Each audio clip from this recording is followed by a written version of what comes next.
penjajahan British macam ni. Kerasnya, jahatnya, yang patut diangkat dalam sejarah kita. Tapi bila kita baca, dia jadi kerajaan. Dia jadi kerajaan. Tengok dalam buku kita ni. Mula macam mana? Gambaran British macam mana? Darurat saya ambil contoh. Dia jadi hero. Dia lawan komunis. Wahlah komunis tu kawan dia. Yang dia jadikan masa. Dia tipu. Komunis ini pertubuhan sah. Gerakan Merdeka pertubuhan tak sah. Siapa yang sahkan British? Komunis pun kata, kami tak mahu lawan British. Kami nak masuk pilihan raya, tubuh kerajaan bersama British. Itu kata Cimpeng dalam buku ni. Oh, nasib baiklah Cimpeng ni.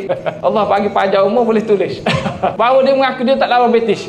Senang kerja saya. Untuk saya debat, Cimpeng kata dia tak lawan. Yang kamu kata komunis angkat senjata, di mana bukti komunis angkat senjata lawan British? Yang kita belajar di sekolah ni. Darurat. Melencur sikit. Tak apalah, saya tujuan tak nak tumpu Bangkok dah. Tak pergi pada anda. Nak serang anda ni supaya anda balik insaf, taubat dari aspek sejarah. Kita dah tak ada dah kekuatan sejarah ni kerana buku-buku tak berpihak pada kita. Sejarah kita negatif. Istilah, konsep, imej, konstruk itu fakta semua tak berpihak kepada kita kerana kita ambil daripada penjajah. Sekarang ni tugas kita ialah kita kembali, kita kena baca balik, lihat dari sudut kita. Macam mana kita nak buang sejarah ni? Lihat dari sudut kita. Macam mana kita nak buang? Inilah pengalaman yang saya lalui. Dulu saya macam ni lah. Oh, ini pembesar-pembesar ni gila kuasa lawan British ni kerana cukai saja. Padahal logik dia lah, apa masalah kalau lawan British kerana cukai? Ada masalah kat situ. Tapi kita fikir logik kita, tak guna punya pembesar lawan British kerana cukai. Dia jadi satu masalah. Dia jadi seolah-olah, okey, pembesar ni lawan British kerana RM1. Apalah RM1 lawan British? Padahal betul dah dia lawan British kerana RM1. Jangan tengok kerana RM1 tu, tengok dia lawan British. Jadi kita kena ubah makna sejarah. Saya ulang balik. Sejarah yang kita belajar ni bukan fakta. Bukan nak tahu-tahu sekian, bukan nak jawab Datuk orang buat apa, bukan nak tahu tubuh ni apa, perjanjian macam mana. Bukan itu